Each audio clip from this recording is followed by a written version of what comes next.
हाँ जी बच्चों, तो आज स्टार्ट करते हैं नेक्स्ट टॉपिक के साथ, that is importance of planning. अभी हम लोगों ने कवर कर लिया डेफिनेशन, फीचर्स और स्टेप्स ऑफ प्लानिंग। अभी हम लोग पढ़ रहे हैं इस वीडियो में importance of planning. Fine, importance of planning मैं समझाऊंगा आपको, साथ साथ बुक में से रीड करूंगा, तो बेटर होगा कि आप लोग एनसीईआरटी लेकर बैठें, साथ साथ आप लैंग्वेज चेक कर सकते हैं। फाइन, और मैंने आपको कहा था स्टार्टिंग से कि focus should be on NCERT. Fine, language NCERT की जितनी परफेक्ट होगी उतने ज़्यादा अच्छे आप स्कोर कर पाओगे मार्क्स। फाइन, पढ़ना शुरू करते हैं। First point is planning provides direction. Direction क्यों प्रोवाइड करती है प्लानिंग? हमने पढ़ा था डेफिनेशन ऑफ प्लानिंग में, देखो काफ़ी सारी चीज़ें यार डेफिनेशन से निकल रही है, सारे फीचर्स हमने डेफिनेशन से निकाले थे। स्टेप्स में भी काफ़ी हेल्प करा था हमने प्लानिंग के डेफिनेशन ने, और अब इंपॉर्टेंस में भी अगर बात करें तो डेफिनेशन में कहा गया था व्हाट टू बी डन और how it is to be done, ये दो पॉइंट्स थे। उसी से वाला पॉइंट बनता है प्लानिंग प्रोवाइड्स डायरेक्शन। आप हेडिंग में ऊपर लिख सकते हो फॉर एक्शन।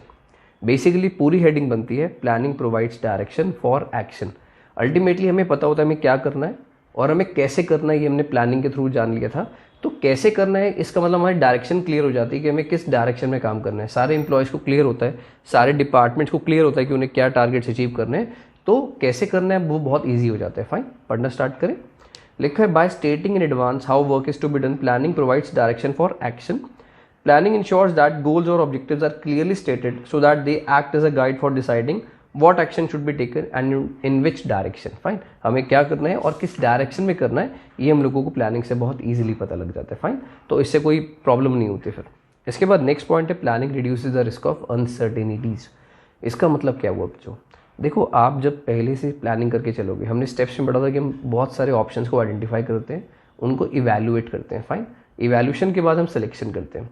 तो अगर हम लोग डिटेल में बहुत सारे ऑल्टरनेटिव्स को चेक करें कि कौन कौन से ऑप्शन हमारे पास है, फिर हम उनको डिटेल में चेक करें, इवैल्यूएट कर रहे हैं, तो कहीं ना कहीं अनसर्टेनिटीज़ जो हो सकती हैं उसका रिस्क रिड्यूस हो जाता है। फाइन, याद रखना एलिमिनेट नहीं होती कभी भी अनसर्टेनिटीज़, लेकिन उसका रिस्क आप रिड्यूस कर सकते हो बाय प्रॉपर प्लानिंग। फाइन, जितनी अच्छी आपकी प्लानिंग होगी उतना जल्दी अपने गोल्स को अचीव कर लोगे और उतनी प्रॉब्लम्स आपको कम आएंगी। फाइन, क्योंकि अनसर्टेनिटीज़ जो भी चीज़ें होती है, हम लोग एजम्पशंस रिगार्डिंग फ्यूचर लेकर चलते हैं। सेकंड स्टेप में पढ़ा था डेवलपिंग प्रेमाइसेस, तो वहाँ पर भी हमें बहुत हेल्प मिलती है कि अनसर्टेनिटीज़ को कवर करने के लिए। फाइन, कहीं ना कहीं उनसे कॉप अप करने के लिए हमें बहुत हेल्प मिलती है अगर हम प्रॉपर प्लानिंग करके चलते हैं। तो सेकंड पॉइंट पढ़ते हैं। लिखा है planning is an activity which enables a manager to look ahead and anticipate changes.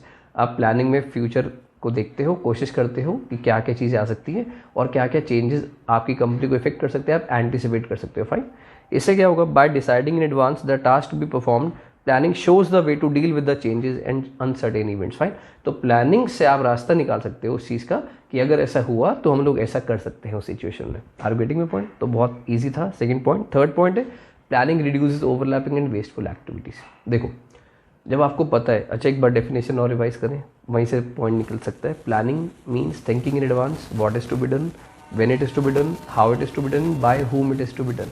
तो by whom it is to be done clear है ना कि कौन सा काम आपको किससे कराना है, ये बात ऑलरेडी क्लियर हो जाती है प्लानिंग में। तो बेसिकली इससे कहीं ना कहीं ओवरलैपिंग और वेस्टफुल एक्टिविटीज़ नहीं होती, because by stating in advance employees are made clear what they need to do. Fine, तो उन्हें क्लियर होता है, उनकी जॉब्स वेल डिफाइंड होती है, जिसकी वजह से कहीं ना कहीं कोई कन्फ्यूजन नहीं होगी, तो ओवरलैपिंग और वेस्टफुल एक्टिविटीज़ का सवाल नहीं उठता। फाइन, पढ़ना शुरू करते हैं। क्या लिखा है? बोलते हैं planning serves as a base for coordinating the activities and efforts of different divisions, department and individuals. It helps in avoiding confusion and misunderstanding. Since planning ensures clarity in thought and action, work is carried on smoothly without interruption. Fine, तो वहाँ पर smoothly आप अपने काम को कर सकते हो जब आपने सबको उनके रोल्स क्लियरली डिफाइन कर दिए, तो इससे कहीं ना कहीं प्रॉब्लम्स नहीं होती। इसके बाद नेक्स्ट पॉइंट है planning promotes innovative ideas. Innovative ideas क्यों? जब आप किसी चीज़ के बारे में, देखो इनोवेशन हमेशा कब होते हैं? जब आप फ्यूचर के बारे में पहले से सोचते हो।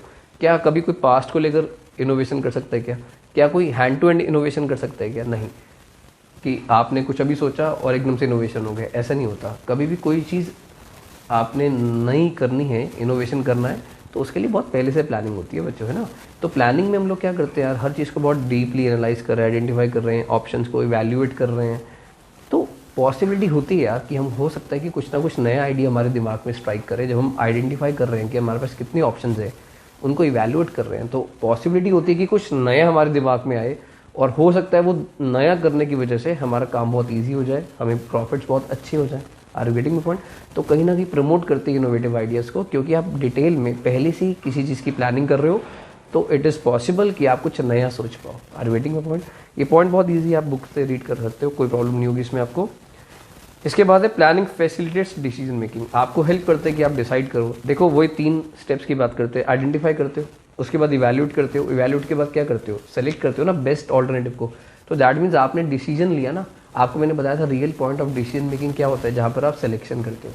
तो ये पॉइंट उसी से रिलेटेड है, कहीं ना कहीं आपको फैसिलिटेट करता है कि आप अच्छा डिसीजन ले पाओ। फाइन, तो अच्छा डिसीजन हम कब लेते हैं, जब हम प्लान को सेलेक्ट करते हैं, उसके बाद इंप्लीमेंट करते हैं। आर वेटिंग पॉइंट, तो वहाँ से पॉइंट बना प्लानिंग फैसिलिटेट्स डिसीजन मेकिंग। मैं पढ़ देता हूँ बुक में क्या लिखा है। Planning helps the manager to look into the future and make a choice from among various alternative courses of action. The manager has to evaluate each alternative and select the most viable proposition. Fine, तभी मैंने आपको steps पहले कराए थे ताकि आपको भी ये सारी चीज़ें अच्छे से क्लियर हो पाए। अगर मैं पहले इंपॉर्टेंस कराता तो आपको उतनी अच्छी तरह ये चीज़ें लिंक ना कर पाते, आप उतनी अच्छी तरह नहीं समझ पाते।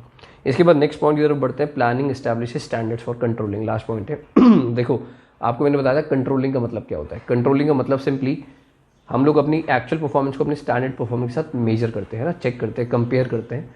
तो अगर कुछ डेविएशंस आते हैं तो उसको फिर रिकनसाइल करते हैं, तो दोबारा से प्लान्स बनाते हैं। आपको बताया था प्लानिंग इज कॉन्टिन्यूस में। तो कहीं ना कहीं देखो जब तक आपके पास प्लान परफॉर्मेंस ही नहीं होगी, क्या आप कंट्रोलिंग कर पाओगे? बिल्कुल भी नहीं कर पाओगे। तो कहीं ना कहीं planning establishes standards for controlling. Controlling करने के लिए आपके पास स्टैंडर्ड परफॉर्मेंस का होना जरूरी है। तो स्टैंडर्ड परफॉर्मेंस कहाँ से पता लगती है आपको? प्लानिंग से पता लगती है। तो that's why decide planning establishes standards for controlling. Simple सी बात है, कंट्रोलिंग के लिए प्लानिंग होना जरूरी है, उसके बिना कंट्रोलिंग नहीं हो पाएगी। पढ़ना शुरू करें, क्या लिखा है मैं पढ़ देता हूँ। देखो जहाँ पर मुझे लगता है कि पॉइंट्स आपको, लैंग्वेज आपको शायद कुछ डाउट देगी, तो मैं वहाँ पर रीड कर देता हूँ। जहाँ पर मुझे लगता है कि यार आप इजीली कर पाओगे, तो वहाँ पर अब मुझे मैटर रीड करने की जरूरत नहीं होती। आप खुद पढ़ोगे तो ऑटोमेटिकली आपको क्लियर हो जाएंगी चीज़ें। सारी चीज़ें ऑलरेडी मैं कवर कर लेता हूँ अपनी स्पीच में। लिखा है प्लानिंग प्रोवाइड्स द गोल्स और standards against which actual performance is measured. By comparing actual performance with some standards, manager can know whether they have actually been able to attain the goals. If there is any deviation, it can be corrected. Therefore, we can say that planning is a prerequisite for controlling. तभी controlling के लिए pre condition हो जाती है planning का होना। Fine, जब तक प्लानिंग नहीं होगी तो आप कंट्रोलिंग का कुछ भी नहीं कर सकते। तो इसी के साथ हमारी इंपॉर्टेंस ऑफ प्लानिंग भी होती है फिनिश। नेक्स्ट वीडियो में कवर करेंगे लिमिटेशंस ऑफ प्लानिंग। तो मिलते हैं नेक्स्ट वीडियो में। अभी आप कोशिश करो पॉइंट्स को, मतलब अभी हेडिंग्स राइट डाउन करो और उसको साथ साथ लर्न करने की कोशिश जरूर करा करो। एटलीस्ट 20 to 25 मिनट्स दिया करो। अभी एनसीईआरटी की लैंग्वेज रीड करोगे तो बहुत जल्दी लर्न हो जाएगी आपको, क्योंकि आपने अभी अभी सुना है। फाइन, जितना गैप आप ज़्यादा रखोगे उतना टाइम आपको ज़्यादा लगेगा बाद में। तो इट्स बेटर, इट्स एडवाइजेबल कि आप अभी हैंड टू हैंड इसको लर्न कर लिया करो। ठीक है, तो मिलते हैं नेक्स्ट टॉपिक में।